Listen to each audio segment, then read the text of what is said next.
Kan keenya tulluu qaari'ee garba qaxxaamuree bakka isin jirtanitti isin haa dhaqqabu.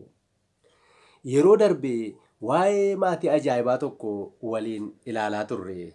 Abbaa lalisee, haadha lalisee, lalisee fi obboleessa ishee. Laliseen mucaa qaroo fi sammuun ishee daftee waa hubachuu dandeessuuf waan isheen dubbattu nama kofalchiisee garuu ergaa kan qabu ta'uu sirriitti hubanneerra. Har'a isheen abbaa ishee wajjin bakka biraa deemtee jirti. Akkuma isin beektani namni yeroo ayyaanaa wal waama, namni garuu mana isaanii dhufaa jira. Harmeen lalisee fi obboleessi ishee mana taa'aa jiru.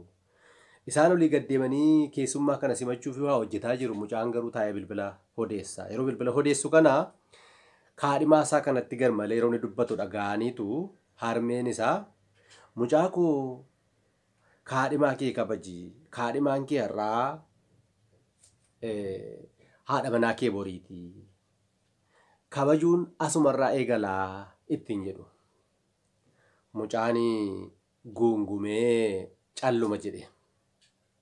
Yeroo kana haati dhiirri hundumti keessanii guutuu natti hin fakkaattanii.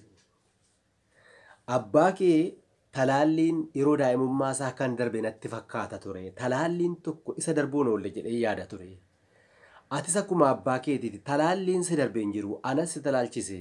Kanaafiyyuu gaafuma uumamtanii waa hir'achuun keessan hin oolle. Yoo na kana gurbaanii kun hundumtuu maa ishee kabajuu diddeedha kan akkasittiin natti dubbattu harme. Isheen akkamittan isee kabaja. Isheen nama viidiyoo koolee haasa'uu fi shittoo dibattuudhaan bari. Isaaniin akkam maal jechuudha ittiin jedhu. Kana qofa sitti fakkaate gaafa dubbattu harrabni ishee akka ilkee soomsaa si waraana. Si keessaan buqqa'u ittiin jedha. Haadha yeroo kana sammuu isaanii keessaa waasuu ka'e. Mucaan haadha manaa mucaa isaanii taatee dhufuuf jirtu bor harrab ishee isaan waliin illee maal akka ta'e yaadanii.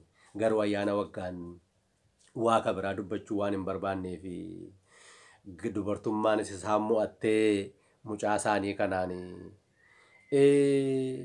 ilkee soomsaa kana ilkee kanniisaatti deebisuu dandeessa kan damma dammeessitu ittiin jedhanii. Kana gidduutti dubartiin ollaa isaanii mucaa isaanii da'uuf geesse waliin ol seenanii. Harmeen lalisees haasaa mucaa isaanii waliin gochaa turan dhiisanii mucaa ishee durbaa kana ilaalaa mucattiidhaan akkamii dulloomni kun akkam maanguddoo taate miti akkam sitti jira isheedhaan jedhanii. Mucattiinis nagaa kooti dhugaa nagaadha garuu biyyoo na kajeelchisa biyyoo na nyaachisa. Obboleessi lalisee dur hin dubbanne kun gaafiin afaan itti buusa. Mucaa kanaan immoo waliin guddatan waan ta'eef maaliif ariifatte biyyoo nyaachuun kee eessattu isheedhaan jedhe. Mucattiinis ati natti qoosi ani hin kolfu gooftaa koo atillee dhiira maal taata ani maal akkan ta'e beektaa mucaan hiriyyaa koo tokko ulfa qabdi turte biyyoo na qajeelchita jennaan biyyoo barbaacha deeme bokkaatu tiifaa ture bokkaa keessa dhaqeen biyyoo gurraacha tokko argeen fidee kenneefi. Dhugaa dubbachuuf taanaan biyyoon sun gurraacha bokkaan immoo itti roobeera isa mararee afar jedhan sana beektaa. Gaafan itti kennu akka nama shokkolaatii gurraacha kana cuffatutti cuffattee nyaachi turte. Yeroo sana nan kolfe ilkaanni ariisaa malee dhasha jedhanii kunoo anillee ulfateen biyyoo na nyaachisa jette. Haati lalisee ayireniitu si barbaachisa kanaaf biyyoo si nyaachisa ittiin jedhanii. Gurbaan ammasii ani durii biyyoo nyaadhu jechuun abaarsa natti fakkaata ture. Egaa edaa ulfaa jechuudha. Nyaadhu egaa nyaadhu garuu bishaan itti dhugi. Yeroo bishaan itti dhugdu garuu nama biqiltuu guddisu waliin tokko bar. Garuu biqiltuu guddisaa jirta moo mucaa namaa guddisaa jirtaa?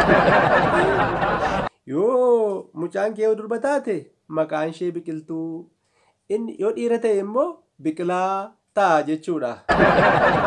Anis xinnoo kolfanii haati lalisee akka duraa seetee narra najjitin jette akka ganamaa seetee narra najjitin jette sokorruunii jedhani. Ati akka durii yeroo ijoollummaa keessanii seetetu isheedhaan akka kanatti qoostaa isheen haadha ilmaa yookaan haadha durbaa ta'uuf jirti bar. Isheedhaan jedhanii haasaa jijjiiruu fi harmee mucattii televezyiyoona irratti jaba baasanii sagantaa ayyaanaa ilaalaa jiranitti galagalanii.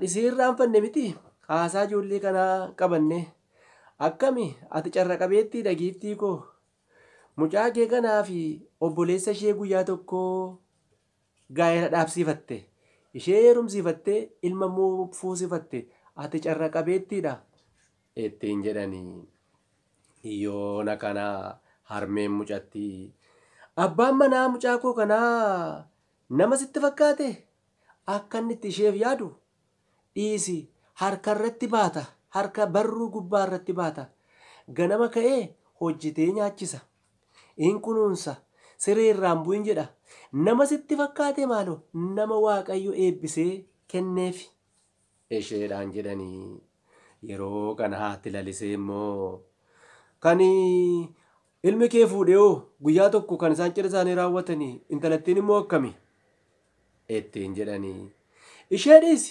dhiisi isheen dhibooftuu oli ilma kootu hojjetee nyaachisa siree irraan kaatu ilmi koo durii anaa fi qodaa tokko karaa irra naan fuune amma hojjetee ishee nyaachisa kuftee cabda isheedhaan jedhanii harmeen lalisee mataa raasanii hubattaniittu eeyyee afaan tokkotti harraba lama ilmi isaanii gaafa ishee fuudhe kunuunsu isheen gaafa kunuunfamtu kan abaaramteedha.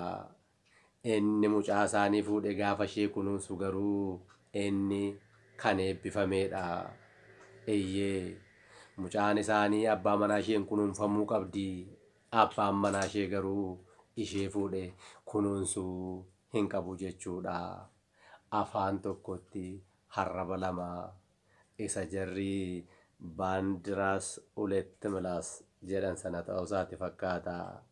Kana garuu nu haa oolchu. Mee hundi keessan naannoo keessan mana keessan ilaalaa quba gaafa namatti qabdanii afur isinitti galagaluu hin irraanfatinaa.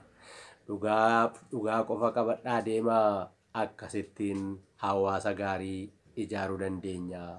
Ana maleen hin ta'u. Muuxannoo akkasii yoo qabaattan saanduqa koomentii kana jalatti nuuf barreessaa. Viidiyoo taanuun yeroo gabaabaa keessatti dhimma maatii ajaa'ibaa kanaa qabannee isiniif dhiyaanna. Hangasitti nagaatti bacaqii gannaarraa booqaa birraatti akkuma ceetanii barri birraan kun barri dhufu kun yeroo Oromoon waan yaade hunda ittiin galma geessifatu akka ta'u hawwinaa irrattis hojjenna.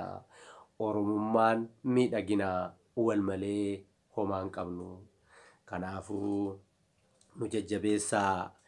Eeyyee mana guddaa tokko waliin ijaarra jennee yaanna. Hangasitti viidiyoo taanu hanga wal agarruutti laayikiinis maatii ta'uunis gahee keessanii. Nuti viidiyoo adda addaa gorsaa fi muuxannoo wal hiruu dandeenyu qabannee dhiyaachuun hojii keenya. Oromummaa hundee hin sochoone irratti ijaarraa. Nagaatti.